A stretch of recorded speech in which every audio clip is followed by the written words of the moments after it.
Hello everyone, welcome to SR classes.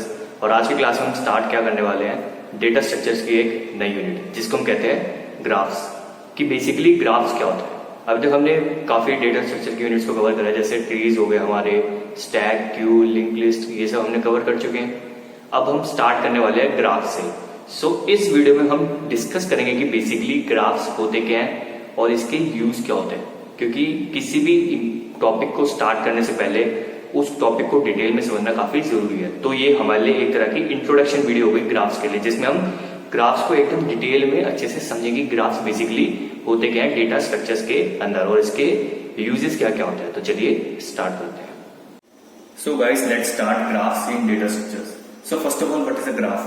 Graph is a collection of vertices, also called nodes and edges that connect these vertices. इसका मतलब क्या हुआ? ये कह रहा है कि ग्राफ एक तरह का एक क्या है, कलेक्शन है। क्या है? कलेक्शन है। किस चीज का कलेक्शन है? वर्टिसेस। वर्टिसेस या फिर हम उसको कह सकते हैं नोड्स एंड एजेस। किसका कलेक्शन हो गया? वर्टिसेस और एजेस का कलेक्शन है ग्राफ। और एजेस का काम क्या होता है? वो क्या करते हैं? वर्टिसेस को कनेक्ट करती है। क्या करती है? वर्टिसेस को कनेक्ट करती है। सो सिंपल मतलब ये है कि ग्राफ डेटा स्ट्रक्चर में ये कहता है कि जो ग्राफ होता है ना, वो बेसिकली कलेक्शन होता है किस चीज का? वर्टिसेस एंड एजेस का। किसका? वर्टिसेस एंड एजेस का कलेक्शन होता है। एंड एजेस का काम क्या होता है? उन वर्टिसेस को कनेक्ट करना एक दूसरे से। ठीक है। A graph is often viewed as a generalization of the tree structure, where instead of having a purely parent to child relationship between the tree nodes, any kind of complex relationship can be represented.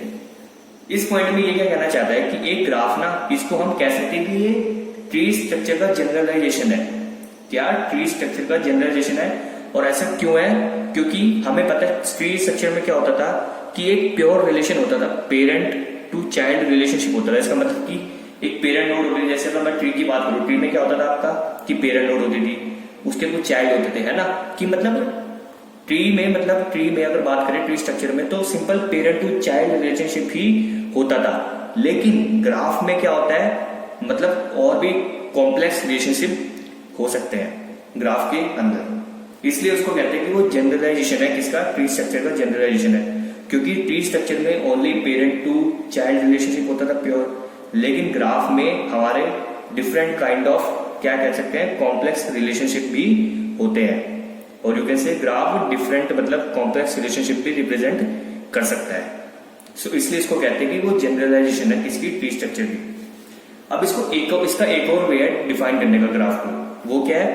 A graph G is defined as an ordered set V, E, where V of G represents the set of vertices and E of G represent the edges that connect the vertices.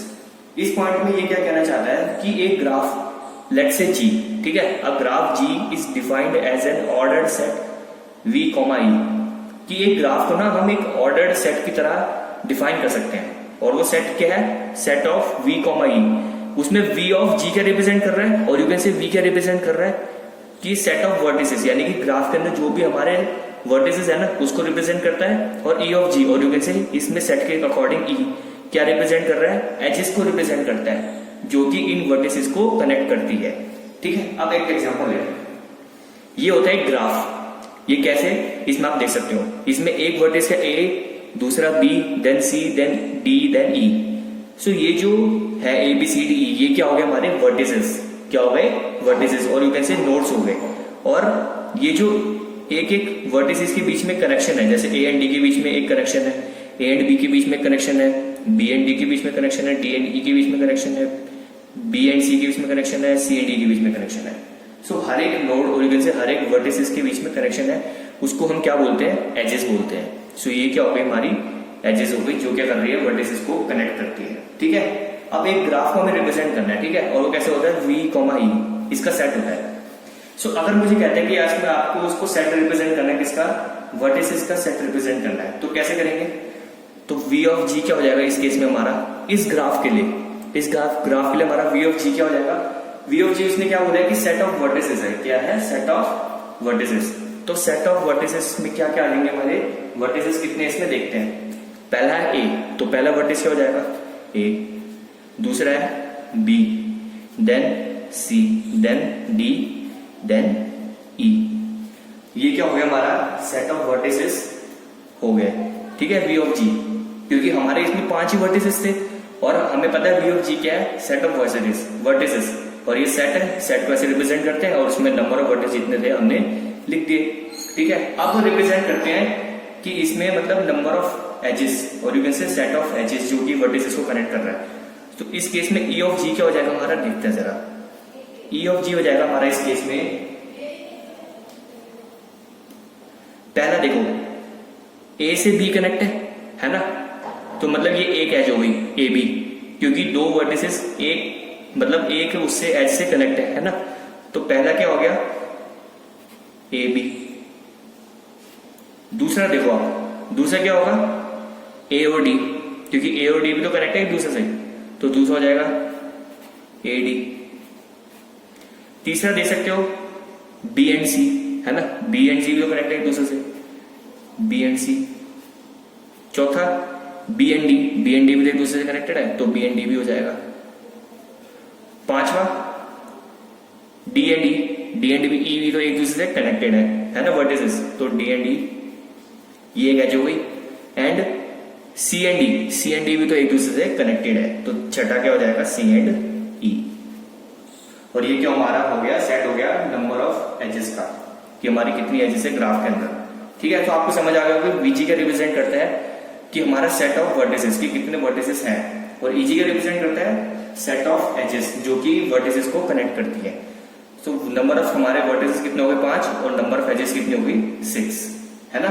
सो ये क्या होता है basically graph होता है, और graph में क्या हमें समझ आया कि कलेक्शन ऑफ क्या होता है बेसिकली वर्टिसेस एंड एजेस होता है, और वर्टिसेस और एजेस को सेट को कैसे रिप्रेजेंट करते हैं वो भी हमने देख लिया।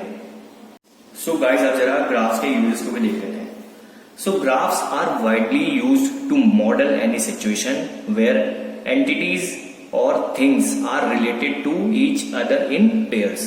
इसका मतलब क्या हुआ कि ग्राफ्स को हम वाइडली यानी कि काफी ज्यादा मतलब वाइड मात्रा में हम यूज कर सकते हैं, कैसे, मॉडल टाइप की सिचुएशन में। मॉडल टाइप मतलब कैसे कि जिसमें क्या होता है कि हमारी जो एंटिटीज और यू कैन से जो हमारी चीजें होती है थिंग्स, वो क्या होती है एक दूसरे से कनेक्टेड होती है, क्या होती है एक दूसरे से रिलेटेड होती है एक पेयर में। उन केसेस में हम उसको मतलब मॉडल सिचुएशंस में हम ग्राफ्स को यूज करते हैं जिसमें हमारी एंटिटीज और यू कैन से थिंग्स क्या होती है एक दूसरे से मतलब रिलेटेड होती है इन पेयर्स में। अगर फॉर एग्जांपल अगर मैं बात करूं, for example the following information can be represented by graphs. अब हम कुछ कंडीशंस को देखेंगे और वो मतलब एग्जांपल के तौर में, जिससे हमें समझ आएगा कि ग्राफ्स को हम कैसे यूज कर सकते हैं। Family trees in which the member nodes have an edge from parent to each of their children. Yes, ये भी एक एग्जांपल है। अगर मैं फैमिली ट्रीज की बात करें, फैमिली ट्रीज मतलब यही हो गया ना कि जिसमें पेरेंट टू चाइल्ड रिलेशन होता है। तो वो क्या कहता है कि आप खुद देखो, जो पेरेंट होता है पेरेंट नोड, वो अपने चाइल्ड नोड से कनेक्टेड होता है, तो उसके चाइल्ड नोड तो एक से ज्यादा भी हो सकते हैं ना। तो मतलब एक पेरेंट नोड अपने एक से ज्यादा चाइल्ड नोड से कनेक्टेड होता है, और वो एक पेयर्स में कनेक्टेड होते हैं ना। और वो मतलब कह सकते हैं एक क्या होता है मेंबर नोड जो होते हैं वो एच से कनेक्टेड होते हैं from parent to each of their children. इसका मतलब यही हो जैसे ये इसका पेरेंट है, ये एक ऐसे इसका पहला चिल्ड्रन कनेक्टेड है, दूसरी ऐसे इसका दूसरा चिल्ड्रन कनेक्टेड है। तो यही हुआ ना मतलब कि एक तरह से रिलेटेड है ना, ये वाली मेंबर नोड अपने पेरेंट टू चाइल्ड रिलेशन को सेटिस्फाई कर रही है क्योंकि वो एजेस से कनेक्टेड है। तो ये रिप्रेजेंट करता है किसको, ग्राफ को रिप्रेजेंट करता है, क्योंकि रिलेशन है ना, पेरेंट और चाइल्ड नोड के बीच में रिलेशन है, एच से कनेक्टेड है। दूसरा क्या है, transportation networks in which nodes are airports कह सकते हैं, intersection ports etcetera. The edges can be airline flights, one way routes, shipping routes etcetera.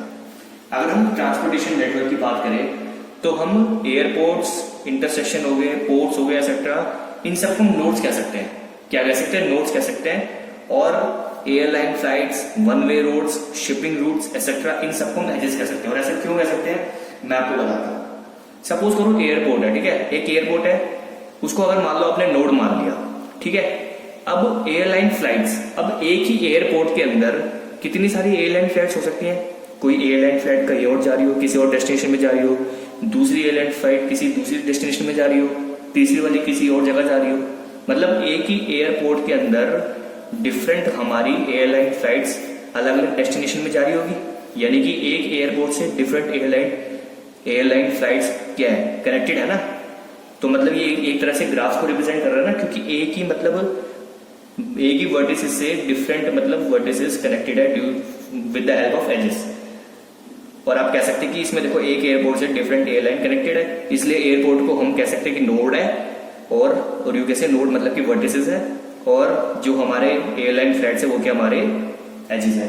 Second क्या है, अगर मैं बात करूं रोडवेज की बात करूं, ठीक है। अब जैसे बस है, ठीक है, अब बस का क्या होता है, उसको मान लो आप क्या वर्टिसेस मान लो, कैसे नोड मान लो। अब वो जो बस है वो तो वन वे रोड्स, अब इसने लिखा है ना वन वे रोड्स को आप क्या मान सकते हो, एजेस मान सकते हो। अब एक ही बस कितनी सारी रोड से जा सकती है, वो इस रोड से जा सकती है, डिफरेंट रोड से जा सकती है, यानी कि एक ही बस डिफरेंट रूट से कनेक्टेड है ना। तो ये भी ग्राफ्स को रिप्रेजेंट नहीं कर रहा कि ये जो बस है ये इस रूट से जा सकती है, इस रूट से जा सकती है, इस रूट से जा सकती है, इस रूट से जा सकती है, और ये बेसिकली ग्राफ को ही रिप्रेजेंट कर रहा है। और आप अगर बात करो शिपिंग की, जब वो भी सेम एग्जांपल है कि अगर शिपिंग है, पोर्ट्स हो गए हमारे, ठीक है।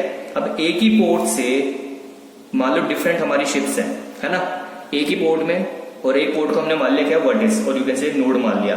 अब डिफरेंट शिपिंग रूट्स, डिफरेंट हर एक शिप के लिए डिफरेंट शिपिंग रूट्स होंगे ना। हाँ भाई, वाली जो शिप है वो इस रूट पे जाएगी, वाली शिप इस रूट पे जाएगी, एक तीसरी शिप है वो इस रूट पे जाएगी।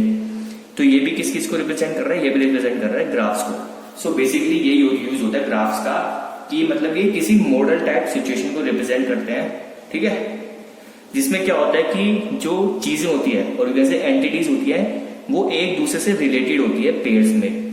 सो ये होता है बेसिकली ग्राफ्स और यूजर्स के यूजेस।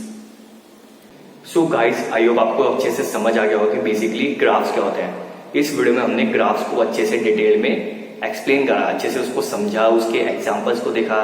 ग्राफ्स में हमने देखा कि ग्राफ्स क्या होता है, बेसिकली वर्टिसेस एंड एजेस का कलेक्शन होता है, जिसमें हर एक वर्टिस एजेस से कनेक्टेड होती है। फिर हमने देखा कि आप उसको मतलब सेट के तौर पर उसको रिप्रेजेंट कर सकते हैं, V, E, जिसमें V ऑफ G क्या होता है, हमारा सेट ऑफ वर्टिसेस होता है, एंड E ऑफ G क्या होता है, हमारा सेट ऑफ एजेस होता है। फिर हमने देखा कि ग्राफ्स के बेसिकली यूजेस क्या क्या होता है, हमने उसके यूजेस को भी समझा। तो ये मतलब हमने इंट्रोडक्शन वीडियो कवर करी जिसमें हमने ग्राफ्स को अच्छे से एक्सप्लेन करा। अब नेक्स्ट वीडियो में इसमें डिफरेंट टर्मिनोलॉजीज होंगी ग्राफ से related, different types of graphs and their terminologies. Next video में हम उसको डिस्कस करेंगे। अगर इस वीडियो में आपको कोई डाउट हो तो आप पूछ सकते हैं। Till then good bye, take care.